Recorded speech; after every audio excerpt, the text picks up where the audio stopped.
1945 August 9 ലോകത്തിൻ്റെ മനസ്സാക്ഷി മരവിച്ചു പോയൊരു നിമിഷമാണത്.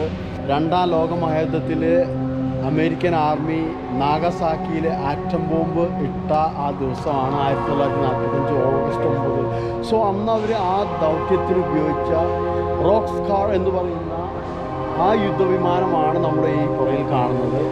അങ്ങനെ രണ്ടാം ലോക മഹായുദ്ധത്തിൽ ഏറ്റവും നാശം വിതച്ചതും അതേപോലെ രണ്ടാം ലോക മഹായുദ്ധം പൂർണ്ണമായും സ്റ്റോപ്പ് ചെയ്യാൻ കാരണമായ ആ ഹിസ്റ്റോറിക്കലായിട്ടുള്ള എയർക്രാഫ്റ്റാണ് റോക്ക് സ്കാർ B-29 ആണ് നമ്മുടെ ഈ തൊട്ട് പുറകിൽ കാണുന്നത്.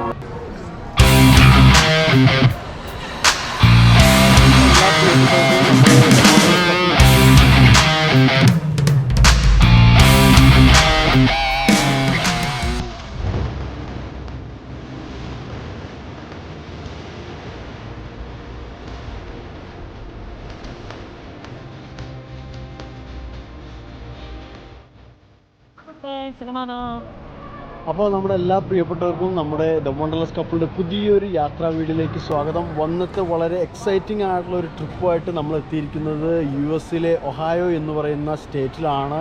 അവിടുത്തെ US-ൻ്റെ എയർഫോഴ്സ് മ്യൂസിയത്തിലാണ് നമ്മൾ വന്നിരിക്കുന്നത്.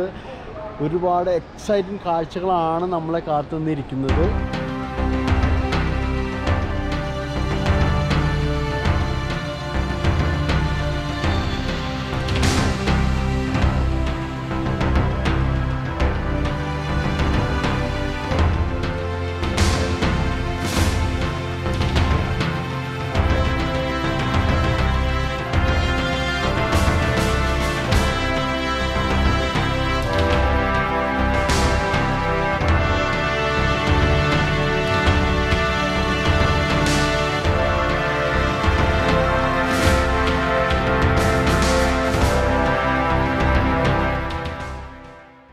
പുറയിൽ കാണുന്ന ഈ ഒരു സെക്ഷൻ വേൾഡ് വാർ 1 ഒന്നാം ലോകമഹായുദ്ധത്തിൽ US ആർമി ഉപയോഗിച്ച യുദ്ധവിമാനങ്ങളുടെ ഒരു സെക്ഷനാണ് ഈ കാണുന്നത്.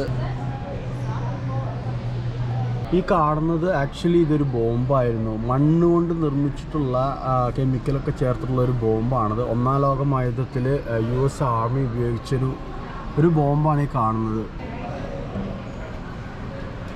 100 വർഷങ്ങൾക്ക് മുമ്പ് ഒരു എയറോപ്ലെയിൻ എങ്ങനെയാണോ അതിൻ്റെ ഒരു എക്സാക്റ്റ് മോഡലാണ് ഈ ചെയ്തു വച്ചിരിക്കുന്നത്. ഡോൺ ജെൻട്രി എന്ന് പറയുന്ന ഇന്ത്യാന എന്ന് പറയുന്ന ഒരു സംസ്ഥാനത്തെ ഒരു മനുഷ്യൻ ഏകദേശം 7000 മണിക്കൂർ, അതായത് 5.5 വർഷങ്ങൾക്ക് മുകളിൽ എടുത്ത് ബോക്സ് വുഡ്, അതേപോലെ സ്റ്റീല്, അലുമിനിയം കേബിളുകൾ, അങ്ങനെയുള്ള സംഭവങ്ങൾ കൊണ്ട് അദ്ദേഹം ഉണ്ടാക്കിയെടുത്ത ഒരു എന്താ പറയുക വിമാനത്തിൻ്റെ ഒരു മോഡലാണ് ഈ കാണുന്നത്. 2014 അദ്ദേഹം ഇത് ഈ ഒഹായോ നാഷണൽ എയർഫോഴ്സ് മ്യൂസിയത്തിന് കൈമാറുന്നത്.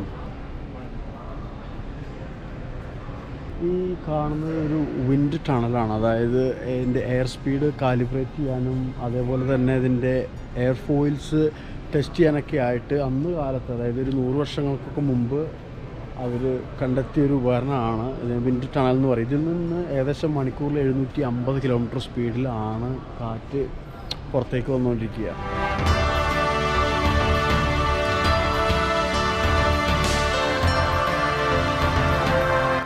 ഈ കാണുന്നത് മുഴുവൻ ഒരു ബലൂണിൻ്റെ അവശിഷ്ടങ്ങളാണ്. അതായത് 1934 ജൂലൈ 28 3 ക്രൂ മെമ്പേഴ്സ് ഈ ബലൂണിൽ അവർ ഏകദേശം 6000 അടി മുകളിൽ അവർ റീച്ച് ചെയ്തു. സോ അന്നത്തെ അതിൻ്റെ ആ ഒരു പിക്ചറാണ് ഈ കാണുന്നത്. 6000 അടി ഉയരത്തിലെത്തി അവർ തിരിച്ചിറങ്ങാൻ നേരത്ത് ഈ സാധനം എന്താ പറയുക ആ ബലൂണ് ബ്ലാസ്റ്റ് ആവുകയാണ് ചെയ്തത്. അപ്പോൾ അതിൻ്റെ റെമനൻസ് ആണ് ഈ കാണുന്ന ഒരു സെക്ഷൻ മുഴുവൻ. അവരുപയോഗിച്ച ബൂട്ട്, ഒരു ഡ്രസ്സ്, ഗ്ലൗവ്,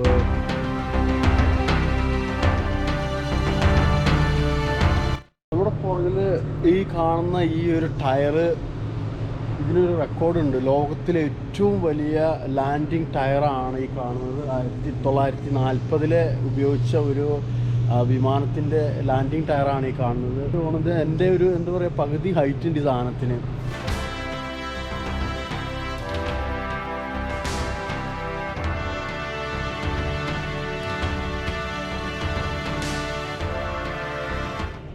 സോ നമ്മൾ ഇത്ര നേരം സ്പെൻഡ് ചെയ്ത് ഒന്നാം ലോകമഹായുദ്ധത്തിൽ അമേരിക്ക എന്ന് പറഞ്ഞ രാജ്യം ഉപയോഗിച്ചിരുന്ന യുദ്ധവിമാനങ്ങളും അതിൻ്റെ മെഷീനറികളും അതിൻ്റെ നിർമ്മാണങ്ങളും അതിനെപ്പറ്റിയുള്ള ഒരു സെക്ഷനായിരുന്നു. പക്ഷെ നമ്മളിപ്പോൾ ഈ വന്നിരിക്കുന്ന സെക്ഷൻ എന്ന് പറയുന്നത് രണ്ടാം ലോകമഹായുദ്ധത്തിലെ ഈ അമേരിക്കൻ എയർഫോഴ്സ് ഉപയോഗിച്ച വിമാനങ്ങളുടെ വിപുലമായൊരു കളക്ഷനാണ് ഇവിടെ ഉള്ളത്. അതേപോലെ അതിൻ്റെ മെഷീനറി ഐറ്റംസ്, അവരുപയോഗിച്ച ടൂൾസുകൾ, അവരുടെ കുറേ വസ്ത്രങ്ങൾ, അതിനെക്കുറിച്ചുള്ള എന്താ പറയുക വളരെ ഡീറ്റെയിൽസ് ആയിട്ടുള്ളൊരു സെക്ഷനാണ് നമ്മളിനി എക്സ്പ്ലോർ ചെയ്യാൻ പോണത്.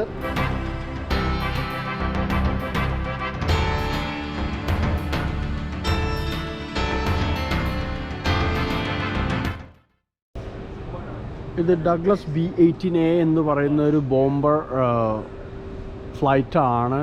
ഈ ഡഗ്ലസ് എന്ന് പറയുന്ന ഈ ഒരു യുദ്ധവിമാനത്തിൻ്റെ നേരെ താഴത്താണ് നിൽക്കുന്നത്. അപ്പോൾ ഇതിൻ്റെ എന്താ പറയുക വലിയൊരു ഗ്യാപ്പാണ് ഇതിൻ്റെ ഈ അടിഭാഗത്ത്. ശരിക്കും ഇവിടെയാണ് അവർ ടോർപിഡോ അല്ലെങ്കിൽ ബോംബ് സ്റ്റോർ ചെയ്യുന്നൊരു പ്ലേസ്. ഇതിൻ്റെ രണ്ട് സൈഡിലും രണ്ട് തട്ട് പോലെ ഉണ്ട്. അതായത് രണ്ട് സൈഡിലേക്ക് മാറി കഴിയുമ്പോൾ ഇത് ടോട്ടലി ഓപ്പണായിട്ട് നേരെ ബോംബ് താഴത്തേക്ക് ഡ്രോപ്പ് ചെയ്യുന്നൊരു സെറ്റപ്പാണ്.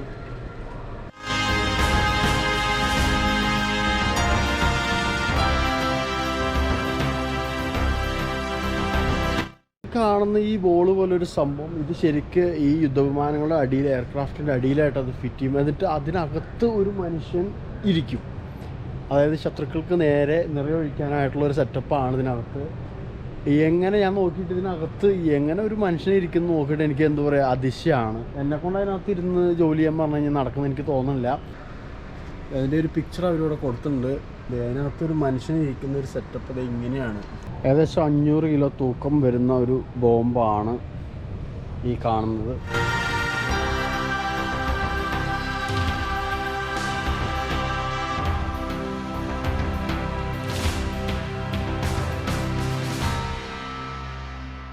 സോ അങ്ങനെ കാലം മാറി, അതോടെ വിമാനത്തിൻ്റെ കോലം മാറി. നമ്മൾ എന്താ പറയുക ഈ ഒരു സെക്ഷനിലേക്ക് കടന്നപ്പോൾ നമ്മൾ ആ ഒന്നാം ലോകമഹായുദ്ധത്തിൽ പങ്കെടുത്ത വിമാനങ്ങളുടെ ആ ഒരു സ്ട്രക്ചറിൽ നിന്നും വളരെ ഒരു വ്യത്യാസം, അല്ലെങ്കിൽ എന്താ പറയുക ഒരു റാപ്പിഡ് ചേഞ്ചാണ് എയർക്രാഫ്റ്റിൻ്റെ മേഖലയിൽ വന്നത്. ഇവിടെ വന്നപ്പോഴത്തേക്കും ഒരുപാട് മോഡലുകൾ വളരെ വ്യത്യാസമായി.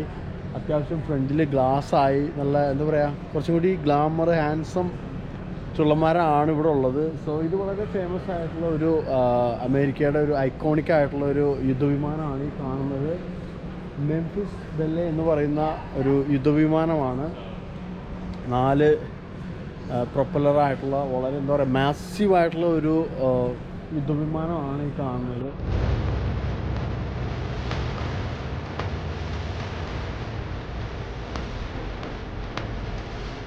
നമ്മളെപ്പോഴും പറയും മിസൈലാക്രമണം എന്നൊക്കെ പറയും. പക്ഷേ എൻ്റെ ലൈഫിൽ ഞാൻ ആദ്യമായിട്ടൊരു മിസൈൽ നേരിട്ട് കാണുന്നത് ഇപ്പോൾ ഇവിടെ വെച്ചിട്ടാണ്.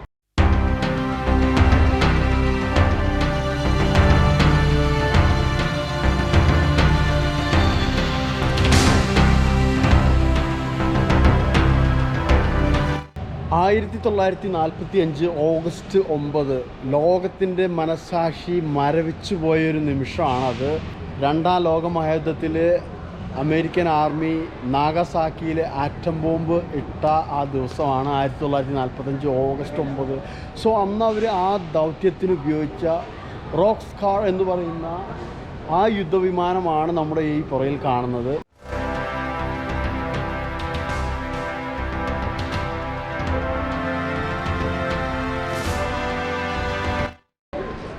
സോ അന്ന് അവർ നാഗസാക്കിയിൽ ഡ്രോപ്പ് ചെയ്ത ബോംബിൻ്റെ മോഡലാണ് ഈ കാണുന്നത്. Fat Man atomic bomb. ഏകദേശം 5000 കിലോളം വെയിറ്റാണ് അന്ന് അവരവിടെ ഡ്രോപ്പ് ചെയ്ത ബോംബിനുണ്ടായിരുന്നത്. ഈ റോക്ക് സ്കാർ എന്ന് പറയുന്ന ഈ വിമാനത്തിന് അവർ പൊതുവെ കൊടുത്തിരിക്കുന്ന ഒരു വിശേഷണമുണ്ട്. The aircraft that ended world war 2. രണ്ടാം ലോകമഹായുദ്ധത്തിന് വിരാമം കുറിച്ച എയർക്രാഫ്റ്റ് കൂടിയാണ്. കാരണം നാഗസാക്കിയിൽ ആറ്റം ബോംബ് ഇട്ടതിന് ശേഷം ജപ്പാൻ പൂർണ്ണമായിട്ടും അവർ സറണ്ടർ ആവുകയാണ് ചെയ്തത്. അങ്ങനെ രണ്ടാം ലോകമഹായുദ്ധത്തിൽ ഏറ്റവും നാശം വിതച്ചതും അതേപോലെ രണ്ടാം ലോകമഹായുദ്ധം പൂർണ്ണമായും സ്റ്റോപ്പ് ചെയ്യാൻ കാരണമായ ആ ഹിസ്റ്റോറിക്കലായിട്ടുള്ള എയർക്രാഫ്റ്റാണ് നമ്മളിപ്പോൾ ഈ നിൽക്കുന്ന ഈ ഒരു സെക്ഷൻ എന്ന് പറയുന്നത്. 1961 മുതൽ 1973 വരെയുള്ള കാലഘട്ടങ്ങളിൽ നടന്ന സൗത്ത് ഈസ്റ്റ് ഏഷ്യ ശീതകാല യുദ്ധത്തിൽ പങ്കെടുത്ത US ആർമിയുടെ ഫ്ലൈറ്റിൻ്റെ ഒരു വൻ കളക്ഷനാണ് ഈ ഒരു സെക്ഷന് മുഴുവൻ.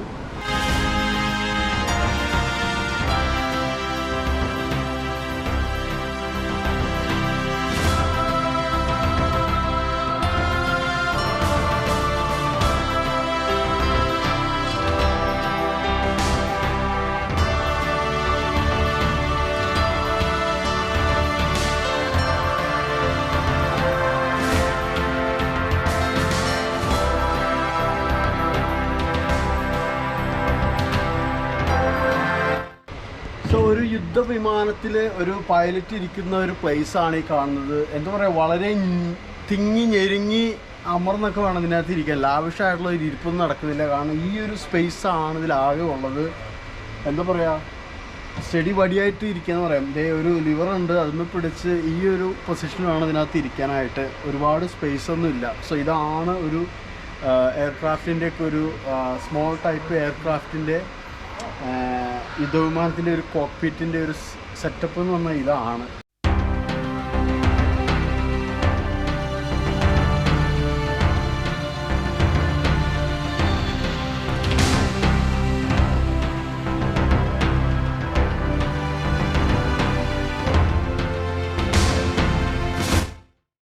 സോ നമ്മളിപ്പോൾ ഈ കടന്നു പോയിക്കൊണ്ടിരിക്കുന്ന ഈ ഒരു യുദ്ധവിമാനം ലോകത്തിൽ തന്നെ വളരെയധികം റെക്കോർഡുള്ള ഒരു യുദ്ധവിമാനമാണ്.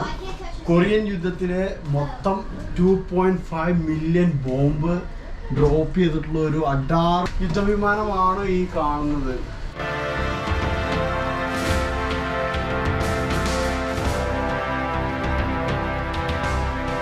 US തന്നെ ആദ്യത്തെ ഒരു ന്യൂക്ലിയർ ബോംബാണ് ഈ കാണുന്നത്. ആക്റ്റീവ് അല്ല, പേടിക്കണ്ട. പക്ഷേ എന്നിട്ടും ഇനാക്റ്റീവായിട്ട് പോലും നമുക്ക് അതിൻ്റെ അടുത്ത് നിൽക്കുമ്പോൾ ആ ഒരു എന്താ പറയുക, ഒരു ചങ്കിടിപ്പ് നമുക്ക് ഫീൽ ചെയ്യാൻ പറ്റുന്നുണ്ട്.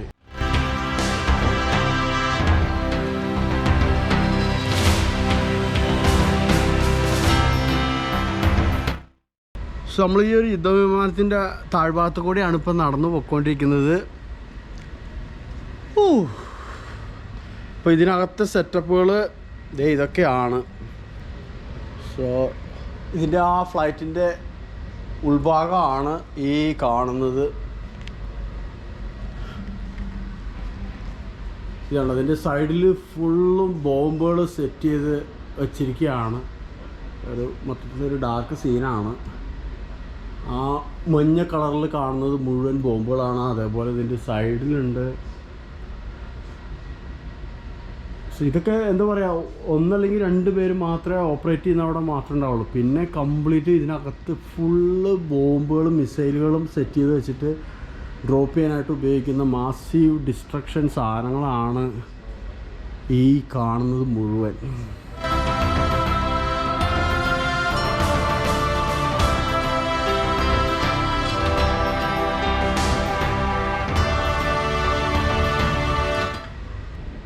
ഇത് ഫ്ലൈറ്റിൻ്റെ ലാൻഡിങ് ടയറാണ് ഈ കാണുന്നത്. ഏകദേശം ഒരു 10-12 അടിയോളം ഹൈറ്റാണ് ഈ ഒരു ടയറിന്. സോ ഇതൊക്കെ 2ാം ലോകമഹായുദ്ധത്തിൽ US ആർമി ഉപയോഗിച്ച അവരുടെ യുദ്ധവിമാനത്തിൻ്റെ ലാൻഡിങ് ടയറാണ്.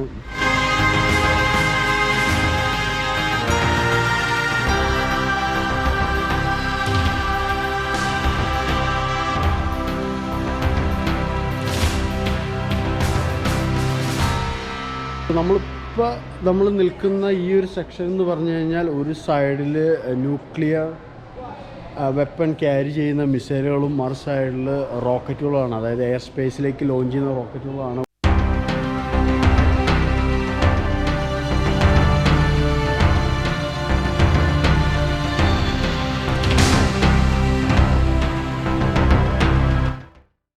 അപ്പോൾ ഈ ഒരു സെക്ഷനിൽ മുഴുവൻ എന്താ പറയുക, ശൂന്യാകാശ പേടകങ്ങൾ ചന്ദ്രദൗത്യത്തിന് ഉപയോഗിച്ചത്, അങ്ങനെ മറ്റ് ശൂന്യാകാശ ഗവേഷണങ്ങൾക്കൊക്കെ ഉപയോഗിച്ച അവരുടെ ശൂന്യാകാശ വാഹനങ്ങളുടെ ഒരു വലിയൊരു കളക്ഷനാണ് ഈ ഭാഗത്ത്. അതിൽ മെയിൻ എന്ന് പറയുന്നത് ആ കാണുന്ന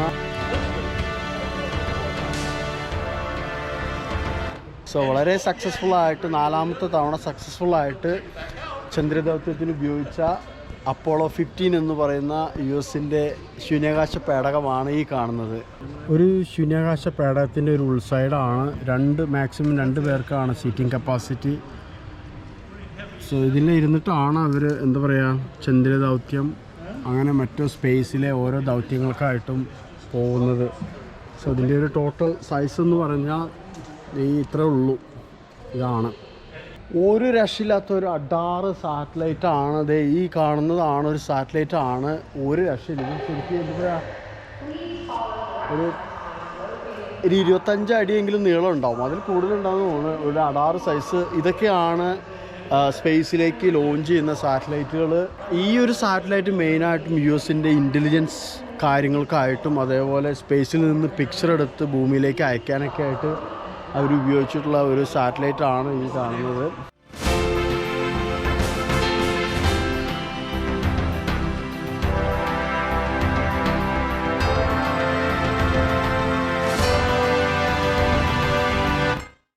സോ ഈ സാറ്റലൈറ്റുകളൊക്കെ മെയിനായിട്ടും അവർ ഈ ശീതകാല യുദ്ധ സമയത്ത് ഉപയോഗിച്ചിരുന്നതാണ്. ഇൻ്റലിജൻസിൻ്റെ ആവശ്യങ്ങൾക്കായിട്ടും അതുപോലെ പിക്ചർ എടുത്ത് ഇവർക്ക് അയക്കാനായിട്ടൊക്കെ മെയിനായിട്ടും യൂസ് ചെയ്ത സാറ്റലൈറ്റാണ് ഈ കാണുന്നത്.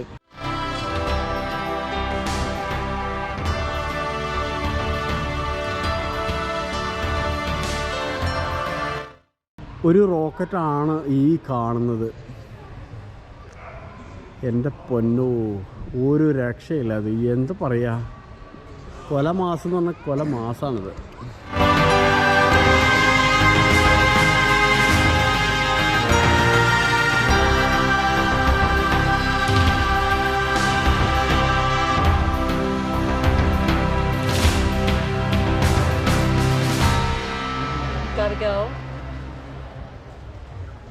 ഒരു സ്പേസ് ഷട്ടിലിൻ്റെ ഉൾഭാഗമാണ് ഈ കാണുന്നത്. അതിനകത്ത് എന്താ പറയുക ബാത്റൂമുകൾ, അതേപോലെ അവരുടെ ഫുൾ സെറ്റപ്പ്.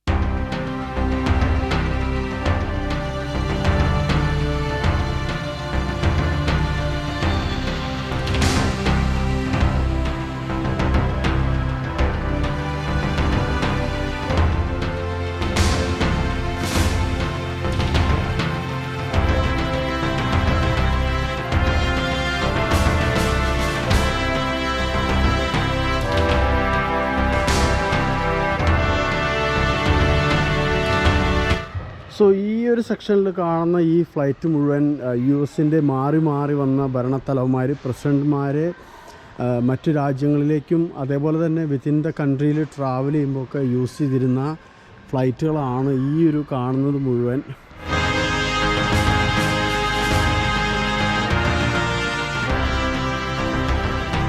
നമ്മളിനി കയറി കാണാൻ പോകുന്ന ഫ്ലൈറ്റ് ഒരുപാട് US പ്രസിഡന്റ്മാർ യൂസ് ചെയ്തിട്ടുള്ളൊരു ഫ്ലൈറ്റാണ്. അതായത് ജോൺ എഫ് കെന്നഡി മുതൽ ജോർജ് ബുഷ്, അതേപോലെ ബിൽ ക്ലിൻ്റൺ, അങ്ങനെയുള്ള പ്രസിഡന്റ്മാരൊക്കെ യൂസ് ചെയ്ത ഒരു പ്ലെയിനിൻ്റെ ഉൾവശമാണ് നമ്മൾ കാണാൻ പോകുന്നത്. അപ്പോൾ നമുക്ക് നോക്കാം ഈ രാജ്യത്തെ പ്രസിഡന്റ് ഉപയോഗിക്കുന്ന വിമാനത്തിൻ്റെ ഒരു സുരക്ഷയും അതിനകത്ത് സെറ്റപ്പുകളും കാര്യങ്ങളൊക്കെ നമുക്ക് കാണാം.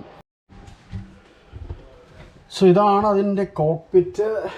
ഇനി നമുക്ക് ഇതിൻ്റെ ബാക്കി കാഴ്ചകൾ.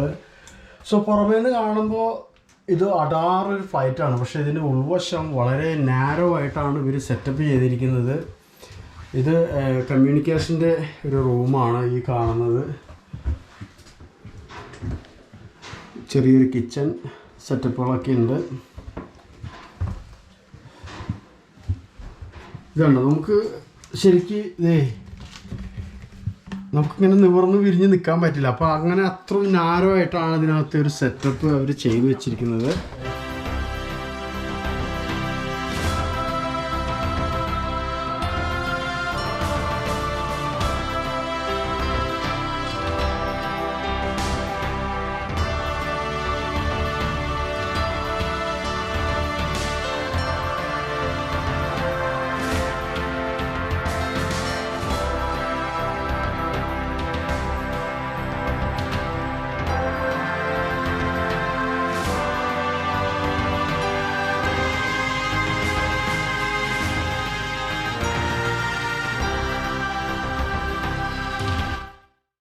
ഈ കാണുന്ന മതിലിൻ്റെ ഭാഗങ്ങളൊക്കെ ജർമ്മനിയിലെ ഒറിജിനൽ ബെർലിൻ മതിലിൻ്റെ അവശിഷ്ടങ്ങളാണ് ഈ മ്യൂസിയത്തിൽ കൊണ്ടുവന്ന് വെച്ചിരിക്കുന്നത്. യുദ്ധത്തിൽ തകർന്ന് തരിപ്പണമാക്കിയ ബെർലിൻ മതിലിൻ്റെ ഓരോ ബാലൻസ് പീസുകളാണ്. ഈ ഒരു കാറടക്കം അവിടുന്ന് കൊണ്ടുവന്നിട്ടുള്ളതാണ്. അന്നത്തെ ആക്രമണത്തിൽ തകർന്ന് തരിപ്പണമായ അതിൻ്റെ കുറച്ച് അവശിഷ്ടങ്ങൾ.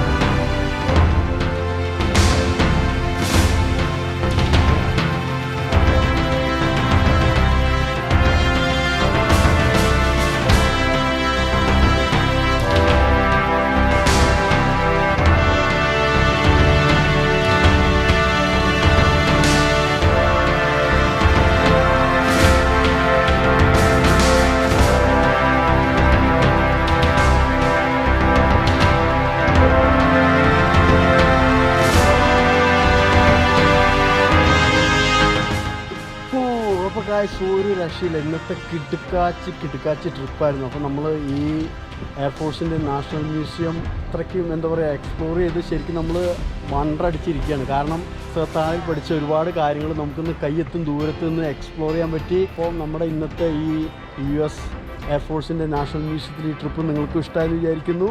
അപ്പോൾ ഇത് ഇഷ്ടമായി കഴിഞ്ഞാൽ നമ്മുടെ വീഡിയോ ഷെയർ ചെയ്യാൻ മറക്കരുത്. ആസ് യൂഷ്വൽ ദ മോഡൽസ് കപ്പിളിൻ്റെ ഇന്നത്തെ യാത്ര ഇവിടെ അവസാനിക്കുന്നു. പക്ഷേ വീണ്ടും പുതിയ സ്ഥലങ്ങൾ, പുതിയ കാഴ്ചകൾ, പുതിയ അറിവുകളുമായിട്ട് നമ്മുടെ യാത്ര തുടർന്നുകൊണ്ടിരിക്കും. സോ അതുവരെ stay tuned, be one less couple. By.